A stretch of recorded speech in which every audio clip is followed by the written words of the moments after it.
रावण रे करनी है तो चारों मोड़ा शोर मचाते। हे रावण रे करनी है तो, हे रावण रे करनी है तो चारों मोड़ा शोर मचाते। सब जन देख के थर थर कांपे, सब जन देख के थर थर कांपे, प्राण अपन बचाते, प्राण अपन बचाते।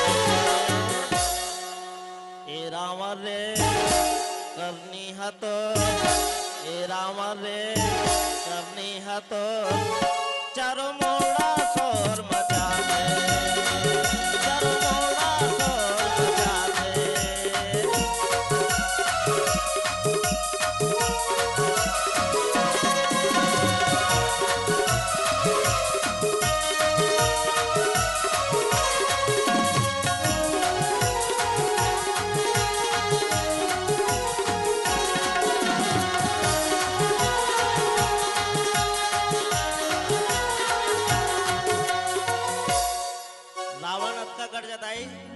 मुझसा योद्धा मुझसा पंडित जग में और न कोई दूजा है।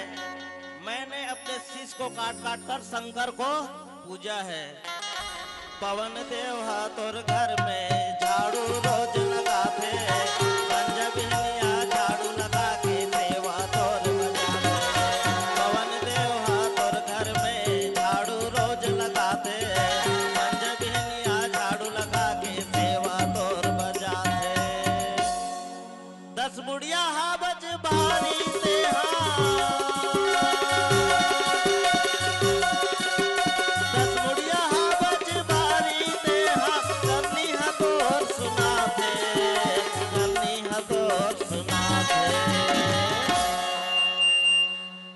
रावण रे करनी है तो, ए रावण रे करनी है तो चारों मोड़ा शोर मचाते, चारों मोड़ा शोर मचाते।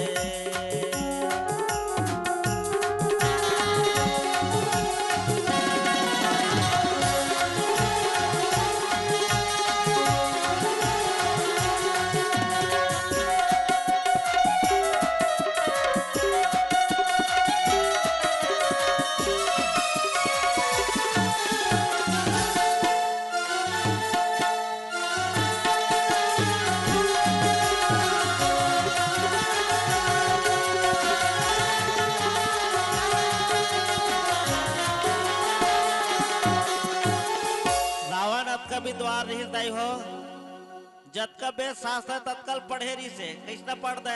जैसे आदमी मन बिहने कन कोलगेट घसते ना के मिनट लागते, 2 मिनट ते 5 मिनट। रावण है तो 18 ठन वेद ला इसने पढ़ दे, 4 ठन वेद 18 पुराण ला इसने पढ़ दे। अतका विद्वान लेकिन जिंदगी में अमल नहीं करी। ओकर दीदी देखे हो जिन गांव रावण बनाए हो ही तेकर ओकर सिर पर गधा के चिन्ह रहते, काबर रखे होला। पूरा वेद पुराण तो ज्ञान है, ओकर बात बीते अपन जीवन में नहीं लाया। जो करती थी जहां रावण बने हो ही आप पॉइंट नोट किया जाए रनर है ना। तो रावण जहां बने हुए ओकर सिर में गधा बैठे रहते। गद को कन वेद पुराण पढ़े का मतलब। जब देखबे तब रावण साधु संत सदा थे, सोन के लंका वो कर नगरी सीता लाल लाले। जब देखबे तब रावण साधु संत सदा थे, सोन के लंका वो कर नगरी सीता लाल लाले। पंचवटीले हर के नाने,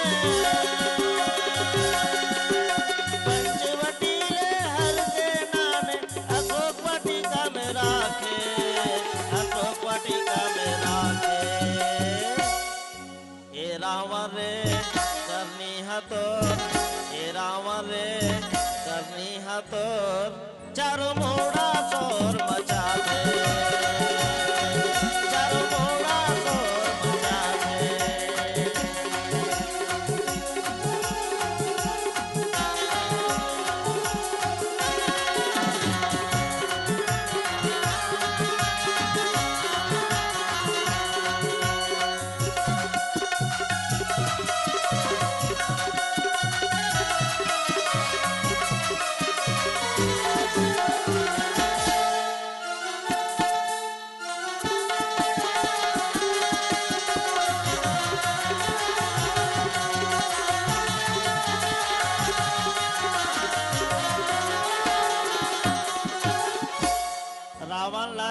जन ज्ञानी मन 17 बार समझाइस, लेकिन का कर बेदरहा बारी घोटारा होते बने जात के चूरे नहीं, छुई में काठन पत्थर से तेन पानी में घलो घूरे नहीं, नकटक कटावे नाक बाढ़े सवा हाथ। रावण लकत को समझाई सीतल वापस कर दे, नहीं मानी, सीतल वापस करबे नहीं करोगे ही। तोर कर नीला समझ रावण चिउरा तोर दुख पाही, वापस कर दे सीताला राम अवधपुर जाए। तोर कर नीला समझ रावण चिउरा तोर दुख पाही, वापस कर दे सीताला राम अवधपुर जाए। पर के नारी ला हरण करेले,